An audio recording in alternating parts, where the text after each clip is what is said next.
구약성경 출애굽기 제40장 16절로 33절입니다. 모세가 그같이 행하되 곧 여호와께서 자기에게 명령하신 대로 다 행하였더라. 둘째 해 첫째 달 곧 그 달 초 하루에 성막을 세우니라. 모세가 성막을 세우되 그 받침들을 놓고 그 널판들을 세우고 그 띠를 띄우고 그 기둥들을 세우고 또 성막 위에 막을 펴고 그 위에 덮개를 덮으니 여호와께서 모세에게 명령하신 대로 되니라. 그는 또 증거판을 궤 속에 넣고 채를 궤에 꿰고 속죄소를 궤 위에 두고 또 그 궤를 성막에 들여놓고 가리개 휘장을 늘어뜨려 그 증거궤를 가리니 여호와께서 모세에게 명령하신 대로 되니라. 그는 또 회막 안 곧 성막 북쪽으로 휘장 밖에 상을 놓고 또 여호와 앞 그 상 위에 떡을 진설하니 여호와께서 모세에게 명령하신 대로 되니라. 그는 또 회막 안 곧 성막 남쪽에 등잔대를 놓아 상과 마주하게 하고 또 여호와 앞에 등잔대에 불을 켜니 여호와께서 모세에게 명령하신 대로 되니라. 그가 또 금향단을 회막 안 휘장 앞에 두고 그 위에 향기로운 향을 사르니 여호와께서 모세에게 명령하신 대로 되니라. 그는 또 성막 문에 휘장을 달고 또 회막의 성막 문 앞에 번제단을 두고 번제와 소제를 그 위에 드리니 여호와께서 모세에게 명령하신 대로 되니라. 그는 또 물두멍을 회막과 제단 사이에 두고 거기 씻을 물을 담으니라. 모세와 아론과 그 아들들이 거기서 수족을 씻되 그들이 회막에 들어갈 때와 제단에 가까이 갈 때에 씻었으니 여호와께서 모세에게 명령하신 대로 되니라. 그는 또 성막과 제단 주위 뜰에 포장을 치고 뜰 문에 휘장을 다니라. 모세가 이같이 역사를 마치니. 아멘. 하나님 중심의 삶이라 하는 것을 우리가 기도를 드렸는데요. 이게 뭐 천사대교 가면은 거의 한 10km 된다죠, 길이가. 무태에서 저기 신안 안에 저 섬까지 전체 거리가 대단한 다리입니다. 우리나라에서 제일 길겠죠. 근데 그 바다 위를 이렇게 가는데 공중에 띄울 수 없잖아요, 다리를. 지지하고 있는 것이 있으면 그건 교각이죠, 그죠? 예, 중간중간에 이렇게 다리에 바다 속으로 다리에 다리라 그러니까 좀 이상한데 그 다리에 받치는 다리 그 뭡니까? 그 교각이라고 하면 맞죠? 그걸 그러니까 교각과 교각 사이에 교각을 기둥을 높이 세워가지고 그 다음에 이렇게 줄로 큰 쇠줄로 이렇게 해서 거기다가 막 줄을 달아가지고 상판을 막 잡고 있잖아요, 이렇게. 그러니까 이 기둥 다리들이 군데군데 없으면 그 다리가 어떻게 설치가 될 수가 없잖아요. 또 유지가 되지가 않고. 그러니까 교각이 중요한 거죠, 우리 일반인들 눈에 볼 때. 그게 중심입니다, 중심. 교각이 중간 하나 빠져버렸다고 생각해 보세요. 그럼 어떻게 되겠어요? 이 건물을 볼 때 다 똑같이 되어 있는 것 같지만 중심에 주 기둥이 있습니다. 이 건축 설계도 도면을 보면 기둥이 있다고요. 그래서 저 앞쪽 같은 경우는 그 1층에 둥그런 계단, 화장실 쪽 계단 막 시작되기 전에 둥그런 기둥이 있는데 그것이 2층을 꿰뚫고 3층까지 쫙 올라가죠. 이게 건물 전체를 잡고 이쪽도 마찬가지고 이렇게 또 있습니다. 아주 주 기둥이 있어요. 그 속에는 모름지기 더 두꺼운 철근을 밀수록 두꺼운 걸로 더 많이 촘촘해서 건물의 하중이 가장 많이 저희 건물에 주 건물에 이렇게 걸쳐지도록 받아내도록 그렇게 중심이 되어 있다 그 말이죠. 그 벽은 이제 이 기둥과 기둥을 연결하는 칸막이와 같이 이제 옆으로 이제 벽이 있을 뿐이고, 벽은 이제 별로 그런 힘이 없는 것이고 주 기둥이 아주 힘이 있는 거잖아요. 그게 중심이죠, 중심. 그러니까 하나님 중심이라 했을 때 우리 생각을 완전히 이렇게 바꿔야 돼요. 무슨 말인가 하니까, 우리가 열심히 일주일 동안 생활하는데 예배드릴 시간 됐으니까 예배드리러 가야 되겠네. 그래서 열심히 생활하는 것이 중심이 되어버리면 안 되고, 예배가 삶의 중심이 되어야 되는 것이죠. 이게 하나님 중심입니다. 시간 배정이 있어서 예배와 예배 사이에 이제 하나님께서 세워주신 삶의 현장 가운데서 가정에서 일터에서 열심히 일하는 것이죠. 그러다가 또 주님 예배하는 시간이다. 그러니까 예배가 중심이 되는 겁니다. 이게 바로 하나님 중심의 삶의 아주 기본입니다. 기본. 그러니까 예배가 쑥쑥 빠지잖아요. 그러면 신앙 못 씁니다. 절대 못 씁니다. 그래서 신앙은 그런 측면에서 말하면 모이는 게 믿음이고요, 모이는 게 실력이고요, 모이는 게 능력입니다. 이제 한국 교회가 이 회집이 안 되게 되잖아요. 그러면 교회가 흩어지는 겁니다. 영혼의 능력도 없어지고요. 그러나 힘있게 모이고, 그 교회가 힘있게 모이고, 그 성도가 힘있게 모이면 그 영혼, 그 성도가 사는 거예요. 그리고 능력을 체험하면서 사는 거예요. 생활을 하는 거예요. 그래서 신앙의 힘, 하나님 중심의 그 에너지로 삶을 끌어가는 거예요. 또 삶을 장악하면서 경영해 나가는 것이죠. 이 주객이 절대 바뀌면 안 돼요. 일상의 삶이 주 삶이고, 어쩌다 한 번씩 가끔씩 예배한다 이래 하면 안 되고, 횟수로는 어쩌다 한 번씩 이렇게 주일에 예배하고 수요일에 예배하고 이러하지만, 그러나 그것이 기둥처럼, 교각처럼 그게 중심이 되어서 나의 삶을 이끌어가고 또 채워가고 이렇게 나가는 것이다. 이래 안목을 확 바꿔야 됩니다. 그게 중심입니다. 그렇게 마음 가운데 세팅이 잘 되는 복이 우리 성도분들한테 꼭 자리할 수 있기를 축복합니다. 자, 지금 우리는 출애굽기서의 거의 마지막 부분에 와 있습니다. 출애굽기가 총 우리 나눈 이 장수로 하면 몇 장으로 되어 있습니까? 그렇습니다. 40장으로 되어 있습니다. 지금 우리가 40장을 지금 읽고 있는 중입니다. 그러니까 끝자락에 온 거예요. 통으로 보면 40장이 한 덩어리 출애굽기지만, 출애굽기는 두 토막으로 딱 나누면 전반부 그리고 후반부 이렇게 되어 있어요. 내용이 아주 선명해요. 어디까지가 전반부인가? 제1부인가? 그러면 18장까지. 그리고 19장부터서 마지막 40장까지가 후반부 제2부가 되는 거예요. 뭘 근거로 해서 그렇게 나누는가? 그럼 제1부는 출애굽 사건이에요. 큰 주제로 보면 출애굽의 사건이에요. 출애굽. 그러니까 애굽의 종살이에 있을 당시로부터 1장이 시작돼가지고 18장까지 해서 출애굽이 쫙 해가지고 나와서 딱 시내산까지 오는 것이, 이게 1장에서 18장까지 제1부예요. 이 속에는 노예 생활하는 것, 그 속에 또 하나님께서 모세를 준비해가지고 설득해서 파송시키는 모세 파송의 장면, 모세가 갔다가 처음에 낙심했다가 다시 일어나서 하나님 능력 입어가지고 10가지 재앙을 퍼붓고, 마지막에 이 장자 재앙, 6월절 어린 양 잡고 막 피 바르고 그날 저녁에 다 온 이스라엘이 나오고, 그 다음에 홍해 가서 홍해 건너고 거기서 바다의 군대들 하나님께서 몰살시키는 거 보면서 막 바닷가에서 모세의 노래 찬양을 하고, 나오다가 아말렉 오니까 또 싸우고 돌파하고 만나 먹기 싸우고 또 가고 해서 시내산까지 딱 도착하는 것이 일부예요. 일부 18장까지. 그게 전반부예요. 그러고 나서 이제 시내산 딱 도착했는데 2부는 그 19장부터 이제 40장까지라 그랬잖아요. 이런 이 공간이 장소가 어디냐, 2부의 현장이 어디냐, 그러면 도착한 시내산에서 안 떠나고 그냥 19장부터 40장까지 계속 시내산 현장, 한 현장에서 있는 일이에요. 하나님이 시내산에 딱 갖다 인도해 놓으시고 거기서 이제 하신 일인데, 뭐였냐 그러면 2부의 대주제가 뭐냐, 한마디로 요약하면 언약식이에요. 언약식.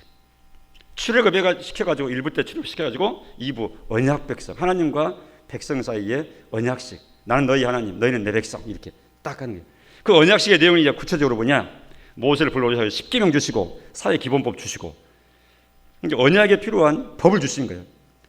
그 언약의 상징물로 하나님인 내가 백성된 너희와 함께한다. 성막을 지어라. 그래서 성막의 내용에 대해서 다 설계를 말씀해 주시고 성막 짓는 방법, 누가 지을 거, 어떤 재로 지을 거 다 말씀해 주시고 그다음에 지어라. 그래서 딱 짓는 것이 그리고 나서 이제 우리가 지금 읽고 있는 것이 지금 마지막 다 지어서 세웠다 하는 내용입니다. 성막 성호까지 끝입니다. 이게. 그러니까 이분은 언약식이에요. 언약 체결과 그 언약의 내용으로 율법 주시고 성막 세우게 하는 거예요. 이게 지금 출애굽기서의 전체입니다. 그러니까 이제 사람이 그런 말 하잖아요. 줄거리를 파악을 잘해서 숲을 봐야 된다. 전체 그림을 딱 보고 그다음 숲속에 들어가서 이제 나무 한 그루 한 그루 이렇게 보는 각 장을 들어가고 이제 각 사연을 보고 이렇게 해야지. 들어가서 뒤죽박죽 다 이건지 저건지 이렇게 하면 안 되고 마음속에 그럼 여기를 해야 마음이라 그런지 아니면 여기를 할지 모르겠지만 마음속에 출애굽기 그러면 출애굽기에 대한 이 집이 딱 이렇게 체계적으로 큰 그림이 딱 있고 몇 장? 그럼 무슨 사건이지? 몇 장? 그러면 그때는 무슨 사건이야? 딱 이렇게 가늠이 되는 이 정도 돼야 이제 우리 오략교회 성도로서 성경 학도다 뭐 이렇게 할 만하죠. 그러려면 지금처럼 우리가 부지런히 이렇게 이런 요약 정리를 한 번씩 해야 됩니다. 자, 그래서 우리가 다 읽어왔는데 오늘 본문 내용 보니까 사실은 40장 1절부터 읽어야 되지만 16절부터 읽었어요. 1절로 15절은 뭐냐? 앞에 1절로 15절은 그것은 하나님께서 성막을 이제 다 제작을 끝났으니까 기구 각계 다 끝났고 그다음에 성막에 뭐 널파이나 뭐 포장이나 다 제작이 다 끝났으니까 이걸 다 조합하고 제 위치에 이제 배치를 해야 될 거 아니겠어요? 1절로 15절은 그 가까이 것을 어떤 순서로 기구들을 배치할 것이냐 그리고 언제 그렇게 배치할 것이냐 성막을 조립할 것이냐 그 내용에 대해서 1절로 15절에 말씀한 것이고 우리가 읽었던 16절부터서 이 마지막 절까지 33절까지는 그렇게 말씀하신 대로 모세가 똑같이 말씀을 하나님께서 해주신 그대로 다 그대로 했다고 각 항목에 대해서 하나하나 다 이렇게 놓았다. 이것은 여호와께서 모세에게 명령하신 대로 된 것이다. 이렇게 하면서 조목조목 다 그렇게 철저하게 잘해서 이루어졌다는 것을 지금 확인하는 본문이 우리가 읽었던 오늘 본문입니다. 그래서 제목을 성막 제작 완료 이렇게 했어요. 이미 다 복사를 끝나버려서 주보를 바꿀 수 없지만 조금 이제 지금 와서 생각해 보면 조금 이 제목이 좀 마음에 안 들어요. 제 마음 가운데 조금 더 세련되게 할 수 있는데 그래서 그럼 뭐라 했으면 좋을까 하면 뒤늦게라도 성막 건립, 성막 제작 완료. 제작이라 그러면은 기구 하나하나 이렇게 그런 느낌이 아무래도 드니까 그것보다도 성막 전체가 이 기구들을 하나하나 다 제작할 뿐만 아니라 그것들 다 제 위치에 하나님 지시대로 제대로 다 배치하고 기능할 수 있도록 전체를 다 이제 각계가 아니라 전체로 다 해가지고 전체 그림을 딱 완성하는 거. 그래 건립, 성막 건립 이게 했으면 더 좋았겠다 하는 이런 생각까지 들었습니다. 많은 아무튼 그게 이제 중요한 건 아니고 오늘 내용에 보면 그래서 이제 성막이 이처럼 긴 장 동안 이렇게 해서 드디어 완성됐는데 한번 생각을 해보십시다. 이 부분에 있어서 누가 성막을 지었습니까? 누가 성막을 지었느냐 그러면 우리가 어떻게 대답을 해야 될까요? 누가 그러면 누가에 해당되는 그 누가가 나와야 되잖아요. 누구를 생각해야 될까요? 누가 성막을 지었는가? 그럼 누구로 대답을 해야 되겠습니까? 모세가 지었다. 모세가 지도자로. 아니면 기술자였던 부살렐, 오홀리압 이 사람 두 사람이 지었다.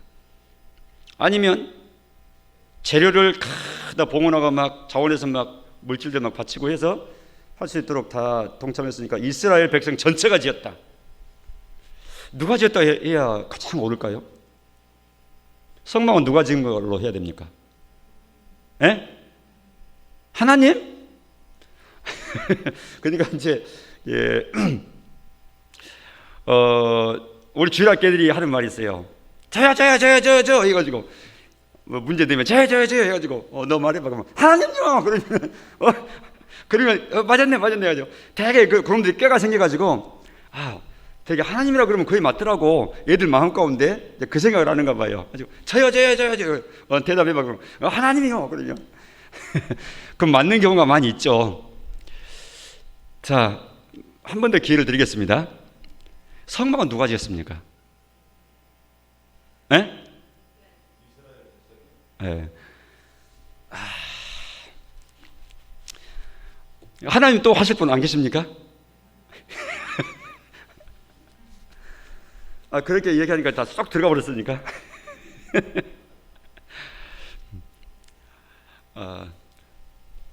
하나님이 지으셨습니다. 아까 하나님이라고 대답하신 분들 다시 한번 용기를 품으십시오. 그것이 정답이었습니다. 끝까지 밀고 나가셔야 되는데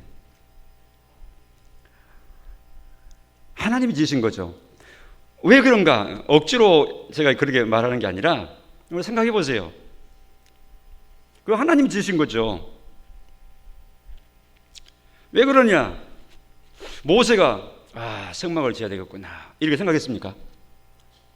부살렐과 올리압이 이 넘치는 재주 가지고 자꾸 아이디어가 생겨나는데 만들어야 되겠습니다. 모세님 건의하고 허락받아요. 그러면 부살렐과 올리압이 시작해서 지었습니까? 백성들이 왜 가만히 계십니까? 우리가 하나님께 헌신하게 해서 성막 지읍시다. 우리 가슴이 짓고 싶어서 막 풍선처럼 터지려고 합니다. 지어야 되겠습니다. 그럼 지읍시다 해가지고 백성들이 막 주도해서 했습니까? 시작이 어떻게 됐죠?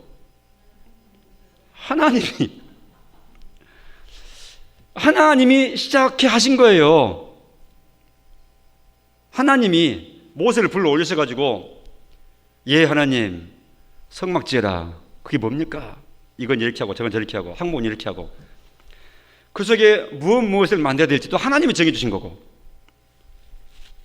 그 집 성막의 치수나 가로 세로 길이나 그걸 어떻게 세워야 널판으로 세울 것도 하나님 지시하신 것이고 그 재료를 모을 것도 하나님 지시하신 것이고 위에 지붕 덮는 것도 사중 덮개로 해라. 이것도 하나님의 아이디어에서 지시하신 것이고 모든 게 다 하나님이 시작하고 하나님이 지시하시고 하나님이 다 주신 설계도를 가지고 진행했죠.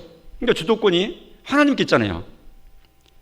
그리고 심지어는 오늘 본문도 보면요 하나님이 하시는 것이 확실해요. 우리가 말할 수 있는 것이. 왜냐 그러면 본문 봐보세요. 오늘 본문에 안 나왔는데 1절로 15절을 생략했다 그랬는데 여러분 책으로 한번 봐보십시오. 여러분 책으로 그 40장 오늘 본문 1절 2절을 봐보세요. 거기 보면 하나님이 주도하고 계시는 거죠. 1절 같이 읽어볼까요? 여러분 책으로 시작.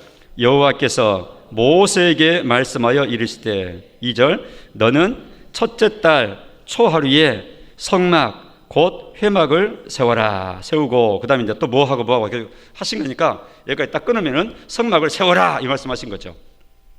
이제 다 만들었어요. 모든 기구나 널판도 뭐 덮개도 휘장 칠 것도 울타리 세마포 칠 것도 다 만들었어요. 자 이제 조립해야지 세워야지 할 때 하나님이 이제 세워라 이렇게 말씀하시는 거예요. 그러니까 세우는 거예요. 근데 세우는 날짜까지 정해주셨잖아요. 거기 보니까 언제 세우라 그러셨어요? 2절에 보니까 첫째 달 초하루에 성막 회막이라고 하는 성막을 세우라는 거예요. 그래서 17절 보세요. 오늘 읽었던 본문 17절 오늘 읽었던 17절 시작.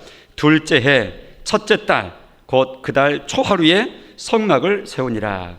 그러니까 첫째 달 그 달 초하루 그러니까 1월 1일이죠. 첫째 달이니까 1월 달인 거예요. 첫째 달. 출애굽해서 첫째 달이에요. 그 달 초하루니까 1일이에요. 근데 둘째 해 그랬죠. 17절에. 둘째 해. 둘째 해는 뭡니까? 출애굽을 기점으로 해가지고 두 번째 해를 맞이한 거예요. 이제. 그러니까 작년 이맘때쯤에 출애굽을 했는데 딱 이제 1년 된 거예요. 이제는 세워라. 그러면 6월절 그 애굽에서 1년 전에 출발해서 나온 그날이 바로 6월절인데 6월절 나오던 그날 6월절로 기록이 됐는데 딱 1년 돼가지고 이날 세워라. 그래서 지금 딱 1년 되는 이날, 그러니까 출애굽하게 되는 그날을 기념 삼아서 딱 성막도 이렇게 건립을 완성시키도록 그렇게 하신 거죠. 이거 누가 정하신 거죠? 하나님이 정하신 거예요. 그냥 하나님이 지은 거죠. 이 모든 건 다 하나님 하신 거예요. 그 모세는 지었다 할 수 없고 부살렐과 오홀리압도 지었다 할 수 없고 그들이 만들었어요. 근데 지었다 할 수 없어요. 그냥 모세나 부살렐과 오홀리압 기술자들이나 또 이 물질들 다 들여서 이렇게 재료 함께 했던 백성들은 다 거기에 지으시는 하나님께 수종드는 수종자들이죠. 말하자면 그들이 직접 두드리고 늘리고 만들고 했다는 그 측면에서는 만들었다, 만들면 동참했다는 말은 맞죠. 그러나 우리가 질문했던 내용도 누가 만들었나 하고 누구의 작품이냐, 누가 주도했냐 이 측면에서는 하나님이 하셨다 하는 말이 그래서 맞다 그 말입니다. 자, 그러면 하나님께서 왜 만드셨을까요? 성막을. 하나님께서 왜 성막을 만들라고 이렇게 지시를 하시고 오랜 시간에 걸쳐서 결국 이렇게 다 세우도록 하셨을까요? 이유가 뭡니까? 그것은 임마누엘입니다. 해봅시다. 임마누엘. 함께 하시는 하나님이라는 뜻인데 하나님이 하나님의 백성된 이스라엘 백성과 함께 한다라는 것을 눈에 보이는 모습으로 상징물로 하나님의 집 성막을 짓도록 만든 거예요. 하신 거예요. 그러니까 왜 만들게 하셨느냐? 왜 만드셨느냐? 그러면 하나님 백성 가운데 함께 거하시려고 만드신 거예요.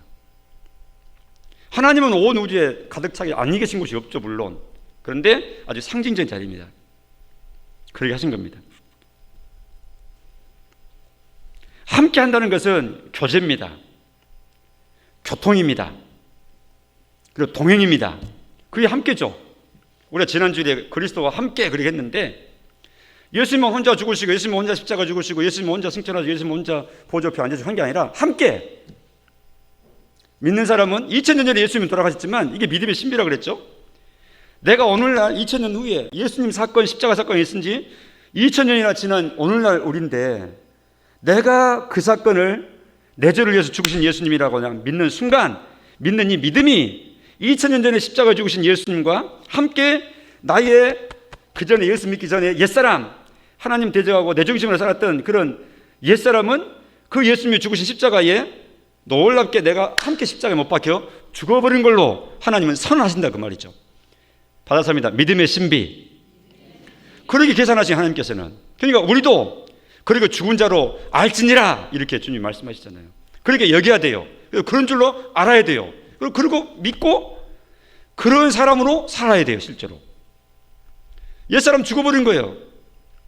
그래서 사도 바울이 갈라디아서 2장 20절에서 그 유명한 선언했잖아요. 내가 그리스도와 함께 십자가에 못 박혔나니. 아니 언제 바울이 십자가에 못 박혔어요?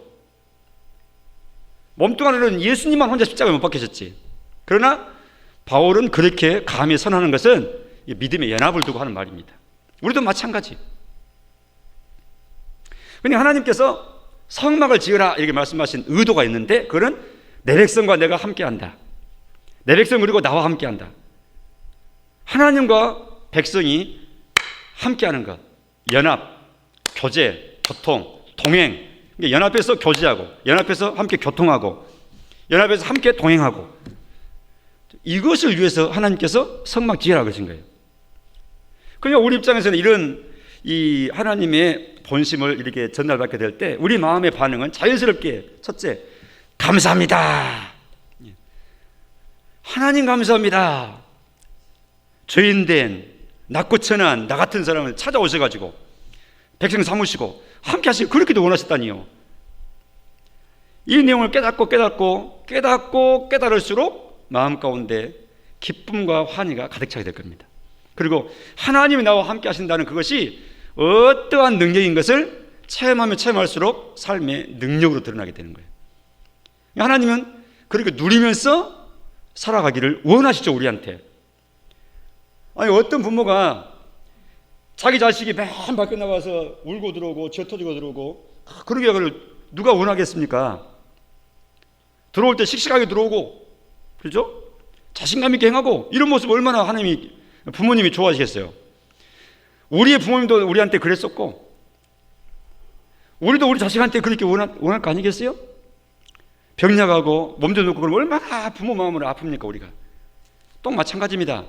우리가 부모 역할을 하도록 하는 것은 부모 역할을 하면서 물론 여러 가지 이유가 있지만 그 중에 신앙적인 측면에서는 하나님의 마음을 잘 느끼면서 알아가도록 일종의 교보제와 같은 삶으로 우리한테 부모 역할을 하도록 하신 거예요. 이제 부모 마음이 하나님 마음하고 아주 비슷해요. 그렇게 하시면 돼요. 얼마나 감사합니까? 나를 하나님의 자녀 삼으시고 나 백성 삼으시고 함께 하시겠다 그러니까 감사하죠. 그렇게 해서 성막으로 하나님께서 백성과 함께 하시기를 원하셨다. 그 하나님이 성막의 세월은 지금으로부터 한 2000년 전, 한 3500년 전의 사건인데 우리는 이 기록을 통해서 그때 성막을 제을하신 하나님의 그런 본심도 전달받고 하는데, 그럼 그때 이스라엘 백성들은 광야에 참 좋았겠다. 하나님 그렇게 함께 하셔서 성막을 통해서 함께 하셨으면 좋았겠다. 이렇게만 생각하면 안 되고, 그들과 그렇게 함께 하신 거 하나님이 동일한 하나님이셨어.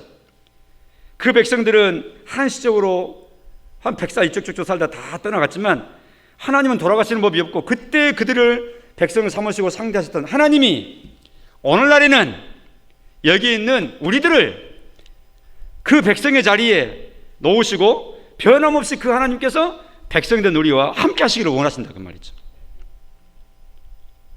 우리와 동행하시기를 원하고 실제로 동행하시고, 지금 어떻게 그럼 동행하시느냐? 성령의 내주하심으로 그렇게 하신다 그랬어요. 성령으로 우리 가운데 찾아오게 하셔가지고 영원히 떠나지 않도록 하시겠다. 이 세상 끝날까지, 인생 끝자락까지 너희와 함께한다. 이게 하나님의 약속이에요. 이게 우리가 믿음의 근거입니다. 어떤 사람이 그래요. 아이고 저 사람은 영이 있는 사람이에요. 여러분 그 말 들으면 무슨 느낌이 드십니까? 아이고 저 사람은 영이 임한 사람이야. 그럼 어떤 느낌이 드십니까? 김정구 성도님 어떤 느낌이 드십니까? 그런 말을 들으시면 저 사람은 영이 임했어. 좀 특별한 사람으로 이게 느껴지잖아요. 마음 가운데. 그러십니까? 영이 임했다 그러냐. 근데요, 집사님한테 권사님한테 영이 임한 거예요. 무슨 영입니까? 성령이죠. 저한테 영이 임하셨습니다. 하나님의 영이요, 예수의 영이요, 또 성령의 영이요, 성경에 다양한 이름으로 불려지는 바로 그 영이 내 마음 가운데 임하신 거예요. 언제 임했습니까? 봤습니까? 그건 다른 것이 아니라 예수 믿음의 현상, 예수 믿는 것 그 자체가 성경을 통해서 보니까 성령이 임하는 현상으로 예수를 믿게 된다 그랬어요. 그러면 예수 믿는 모두에게 영이 임했네요. 맞습니까? 맞죠? 그거 분명히 해야 돼요. 그러니까 그런 말 할 때 이상하게 생각하시면 안 되고, 누가 또 그런 말 할 때 그러면 성령 임한 거 위에 무슨 영이 임했나? 그럼 다른 영 말하면은 그 사람은 이상한 사람이에요. 신앙적으로 딱 분별해야 돼요. 저건 아니구만 이렇게 해야 돼요. 제가 저한테 성령이 임했습니다. 우리에게 영이 임한 사람들입니다. 우리가 영이 임한 사람들입니다. 이게 말할 때 우리가 잘 이해하고 받아들여야 돼요. 그 말이 무슨 뜻인지. 성령, 하나님의 영, 예수의 영, 그 영이 찾아오실 때 예수 믿게 돼요. 성령께서 하시는 일이 예수 믿게 하는 역할이에요. 그래서 구원을 주시는 구원의 영이라 이렇게 말씀하신 겁니다. 말씀을 들을 때 깨닫도록 성령께서 우리 마음 가운데 말씀을 가르쳐 주시는 영으로 역사하시는 거예요. 성령의 사람입니다.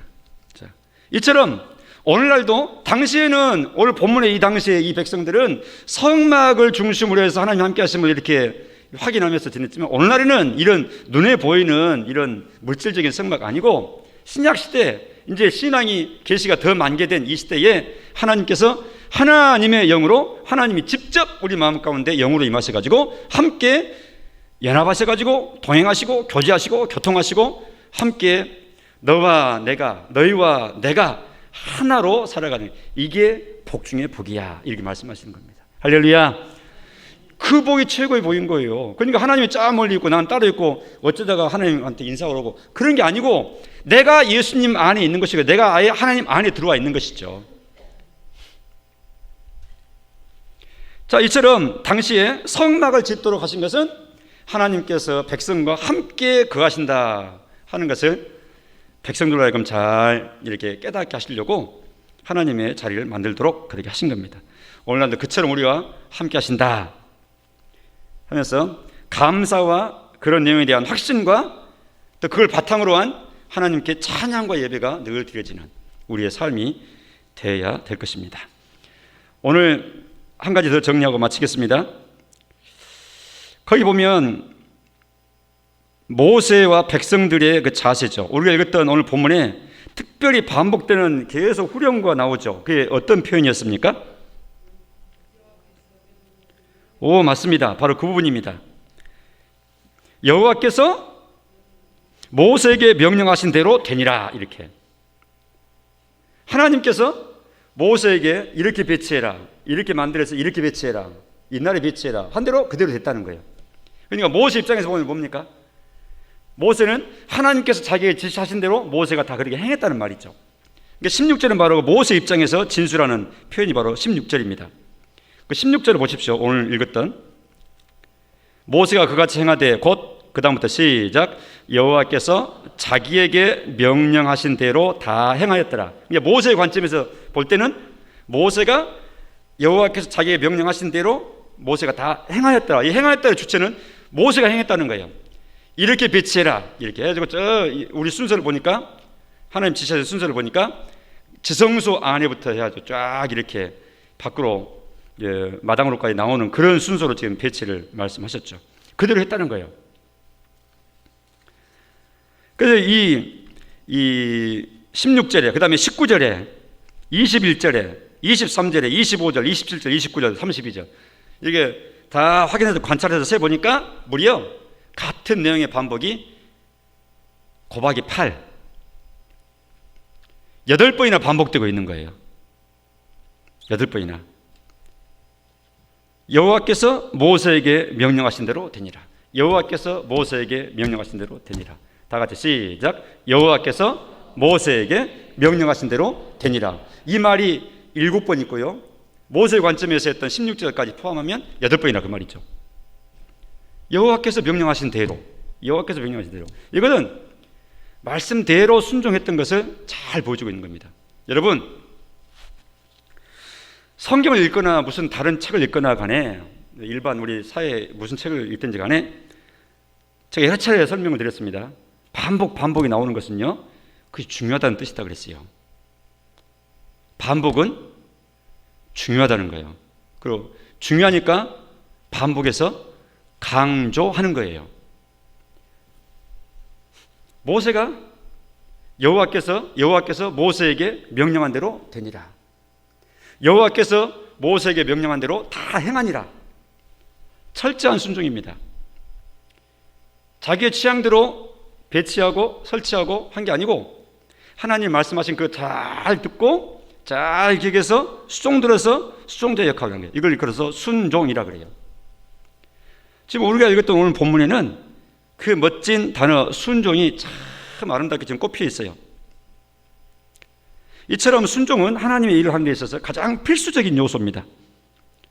그러므로 이 본문을 읽는 오늘날 현대 성도인 우리들도 하나님께 부름받은 하나님의 백성으로서 순종의 생활이 몸에 깊숙이 배어야 한다.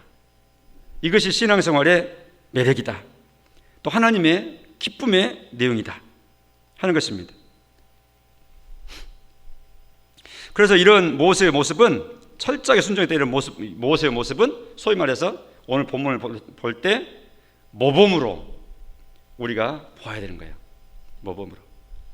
모범이라는 것은 본따라 그 모델 따라서 나아가야 되는 것을 모범이라고 그래요. 모범 사항이에요. 성경 말씀을 읽을 때 그렇게 적용하시라고 제가 설명을 드렸는데, 다시 그 부분 잠깐 팁을 한번 더 언급하고 지나가면, 성경을 읽을 때 하나님에 대해서 나오잖아요, 직접적으로. 그러면 그 하나님을 대한 지식을 그대로 흡수해서 그런 하나님이시군요 하고 하나님 잘 배웠습니다, 알겠습니다 하고 마음으로 받는 거예요. 수용해요. 그런 하나님인 것을 배워서 신지식이 풍성하게 되는 거예요. 그리고 그런 하나님이심을 알게 하시니 감사합니다, 이렇게 반응하면 되는 겁니다. 그런 본문에 대해서는. 또 그런 하나님이시니 그런 하나님을 찬양합니다, 이렇게 찬양의 영광의 고백을 드리는 식으로 그 말씀이 적용되는 거예요. 하나님에 대해서는 우리가 하나님을 따라갈 수 없잖아요. 우리가 하나님을 흉내낼 수 없잖아요, 모범으로. 그런가 하면 이런 모세가 오늘 본문처럼 하나님의 말씀을 그대로 순종했다 하는 것은 모세가 하나님의 수종자로 철저히 하나님의 뜻을 순종해서 이뤘구나 할 때, 그러면 나도 모세처럼 하고 모델을 삼아서 모범으로 삼고 따라가는 겁니다. 그래서 로마서 15장 4절에 제가 종종 인용을 하는데, 이전에 기록된 모든 것은 우리를 위해서 기록하셨대요. 우리를 위해서 교훈 주시려고, 그렇게 따라하도록 또 배우도록 하려고. 근데 오늘 모세의 그런 모습이 나오니까 우리도 이 모습 따라서 다 잘 나가야 되죠. 그런데 우리는 표로 예수를 닮자 했는데 우리가 모세 닮자 여기서 끝나면 안 되잖아요. 오늘 보면 모세를 닮는 것으로 우리가 하면 되는데, 이런 모세를 닮는 것이 곧 예수 닮는 것이 되는 거예요. 왜 그러느냐? 순종의 모델, 그러면 예수님이 가장 온전한 순종의 모델로 성경에 우리한테 제시를 해주거든요, 하나님께서. 그것이 바로 빌립보서 2장에 나오는 그 예수님의 모습입니다. 빌립보서 2장 5절 이하를 같이 한번 마지막으로 읽어가면서 정리하고 마치도록 하겠습니다. 자, 예수님이 어떻게 순종하시고 나가신가를 잘 말씀해 주는 내용이고, 자, 같이 읽어보죠. 시작. 너희 안에 이 마음을 품으라. 곧 그리스도 예수의 마음이니. 이 예수의 마음, 지금부터 설명하는 이 예수님의 마음을 닮아라, 그 말입니다. 6절 방송실 넘겨주세요. 네, 시작. 그는 근본 하나님의 본체시나, 그 말은 하나님 자신이요 하나님 영광 가운데 있는 분이다, 그 말입니다. 시작. 하나님과 동등됨을 취할 것으로 여기지 아니하시고 오히려 자기를 비워 종의 형체를 가지사 사람들과 같이 되셨고, 그러니까 하나님의 영광의 보좌, 그 영광의 자리를 비우고 내려놓으시고 사람의 몸으로, 피조물로, 즉 성육신에서 애기의 몸으로 이 세상에 태어났다, 이 말이죠. 이것부터 지금 순종이에요, 하나님 아버지 뜻에. 자, 8절. 사람의 모양으로 나타나사 자기를 낮추시고 죽기까지 뭐 하셨으니? 저 복종이 순종을 두고 하는 말입니다. 저걸 순종이라 복종이라 같은 뜻으로 보시면 되고, 또 잘 사용하지 않는 말이긴 하지만 저 의미를, 저 마음을 기쁜 마음으로 최선을 다해서 자원하는 심정으로 정말 기쁜 마음으로 내 자신을 다 드려버려서 복종하고 순종한다 해서 쓰는 단어가 있어요. 그래서 기쁠 열자를 써가지고 열복이라는 단어를 쓰기로 해요. 열복. 그런 말을 표현을 잘 익숙하게 우리가 하지 않기 때문에 희귀한 단어이긴 하지만, 그러니까 순종, 복종, 또 달리 표현하면 무슨 복? 열복. 기쁘게 복종하는. 그러니까 내가 힘이 없어가지고 제압당해가지고 어쩔 수 없이 이렇게 하는 것이 아니라 스스로 내 자신을 드려버리는 거예요. 기쁨으로 드리는 것이고, 그래놓고 너무너무 기쁘고 행복한 상태, 이걸 열복이라 그래요. 그러니까 지금 죽기까지 복종하셨으니 할 때 바로 그런 의미가 저 속에 다 들어있는 그런 분위기입니다. 저 진술의 분위기가. 저렇게 죽기까지 복종하셨다는 게 뭐냐? 곧 십자가의 죽으심. 그 다음 9절. 자, 거기까지가 지금 예수님의 우리가 본따라야 될 순종의, 하나님의 뜻에 십자가 지시고 죄인들을 용서하시기 위해서 이 하늘 보좌 내리고 땅에 임하고 그 다음에 죽기까지 복종한 이 모든 것이 하나님 아버지의 뜻에 기쁘게 자기 자신을 헌신해서 자기를 낮추고 자기를 꺾어버리고 순종했던 예수님의 대표적인 순종의 모델이라고 말이죠. 지금 빌립보서를 통해서 하나님께서 그걸 우리한테 딱 보여주신 거예요. 이 마음 품으라고. 이 마음 품으라고, 순종할 때. 그 다음에 이제 나오는 9절부터는 그렇게 순종했을 때, 열복했을 때 하나님께서 그걸 다 받으시고 하나님 뜻을 이루시고 나서는 어떠한 복을 주셨는가를 진술하고 있는 거예요. 자, 그렇게 한 예수님한테, 자, 같이 읽어봅시다. 시작. 이러므로 하나님이 그를 지극히 높여 모든 이름 위에 뛰어난 이름을 주사 하늘에 있는 자들과 땅에 있는 자들과 땅 아래에 있는 자들로 모든 무릎을 예수의 이름에 꿇게 하시고. 자, 여기에 3종으로 말했는데 하늘에 있는 자들, 천군 천사 영물들을 두고 하는 말입니다. 그리고 이 세상 떠나서 하늘에 있는, 물론 구원받은 성도들 있죠. 그 다음에 땅에 있는 자들, 그러면 우리처럼 지금 현재 땅에서 살고 있는 모든 인생들 두고 하는 말입니다. 땅 아래 있는 자들, 그러면은 죽은 자들 두고 하는 말이에요.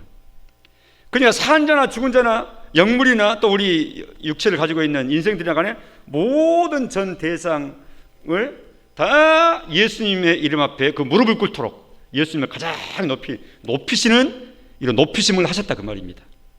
순종하고 열부하고 하나님의 뜻을 이루었던 그 예수님에 대해서 하나님 아버지께서 그렇게 이렇게 우대하셨다 하는 말씀을 좀 하는 겁니다. 그 다음 절 시작. 모든 입으로 예수 그리스도를 주라 시인하여 하나님 아버지께 영광을 돌리게 하셨느냐. 그러니까 만물의 최고의 주인, 높은 분 주인으로 하나님께서 예수님을 높이신 거예요. 그게 예수님의 본입니다. 그러니까 우리한테도 예수님이 지상에서 그런 본을 보이시고 예수의 그 마음을 품으라 이렇게 말씀하실 때는 우리한테 막 희생만 하라, 막 어쩌든지 널 꺾고 순종만 하라 이 말씀 하신 게 아니라 그렇게 하나님의 뜻을 이루어 나가고 순종한 백성들을 또 예수님에게 그 이후에 이렇게 높이신 하나님이신 것을 말씀하시면서 그 백성들을 이처럼 귀하게 높이시고 복 주시고 견고하게 삼으실 것을 말씀하시는 겁니다. 우리가 하나님의 말씀을 이처럼 잘 받아서 아주 확신 가운데 이 세상 주변 환경과 처지에 따라서 이랬다 저랬다 하는 게 아니라 하나님의 이런 진술 하시는 말씀 따라서 우리의 마음을 딱 올곧게 나가는 이게 이제 믿음이 강해지는 현상들이죠. 한 절 더 남았습니다. 뒤에 방석을 더 보여주세요. 자, 그러므로 이제 지금까지는 이 앞에까지는 예수님의 순종과 그 순종하신 예수님을 어떻게 하나님께서 이 대우하셨는가를 다룬 내용이고 이제는 직접적으로 성도인 우리한테 고면하시는 내용. 당시 빌립보 성도들한테 고면하시고 오늘날 우리한테 이제 고면하시는 거예요. 그러니까 그런 예수님인 것을 보고 배웠으니까 시작. 그러므로 나의 사랑하는 자들아 너희가 나 있을 때뿐 아니라 더욱 지금 나 없을 때에도 항상 복종하여 두렵고 떨림으로 너희 구원을 이루라 이렇게 고면하시는 거예요. 그 예수님의 순종과 순종의 결과를 다 소개받았지. 그러니까 너희도 그처럼 너희 자신을 잘 복종해서 구원을 이뤄나가라 이렇게 말합니다. 여기서 말하는 구원은 현재 이 땅에 살아가는 성화 구원을 두고 하는 말입니다. 두렵고 떨림으로 너희 구원을 이루라 그 말은 순종하는데 그처럼 긴장을 하고 너희 마음을 최선을 다해서 그 순종의 길을 잘 걸어가는 것이죠. 그래서 구원을 이루어라 행위구원 하는 거 아닙니다. 이 시간에 또 이제 구원에 대해서 또 기본적인 설명하려고 그러면 시간이 많이 가기 때문에 그건 다음에 기회 되면 하기도 하고 여기서 말하는 구원은 예수님 닮아가라 우리가 늘 사용하는 말로 되찾아보면 그런 뜻의 구원이라는 저 단어예요. 예수님 닮아가라 그 말입니다. 두렵고 떨림으로 항상 두렵고 떨림으로 잘 순종하고 예수님이 걸어가신 보이신 본을 잘 바라보면서 너희도 그처럼 그 길을 잘 따라가고 해서 예수님 닮아가고 이렇게 해라 하는 것이 두렵고 떨림으로 너희 구원을 이루어가라 하는 그 말의 뜻이라 그 말이죠. 그러니까 예수는 단번에 믿지만 하나님께서 믿는 그 순간 천국으로 데려가지 아니하시고 땅에 놓으신다 그랬죠. 예수 믿는 건 단번에 믿고 단번에 태어난 하나님의 자녀가 되지만 이건 순간의 일이지만 남은 긴 시간 동안 우리는 예수 닮기를 계속하면서 하나님 나라를 이 땅에서 드러내는 삶을 하나님의 인도 따라서 하나님과 함께 거하면서 한다 그 말이죠. 이게 신앙생활의 사명이에요. 자, 오늘 성막을 지으신 하나님의 의도와 함께 하시겠다 하는 그 의도와 또 모세와 백성들의 철저한 말씀대로 명령대로 했다 하는 그런 철저한 순종의 결과까지 우리가 이렇게 살폈습니다. 하나님께서 우리에게 이 말씀을 통해 결심과 은혜 주시기를 간절히 바랍니다. 기도하십시다. 하나님, 주의 말씀을 열면 빛이 비치어 우둔한 자로 지혜롭게 한다고, 슬기롭게 한다고 말씀하신 대로 하시기를 원하나이다.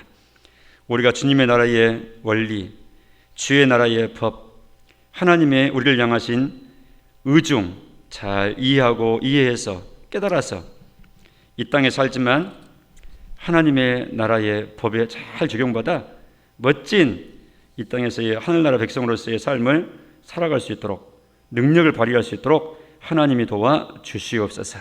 예수님 이름으로 기도합니다. 아멘.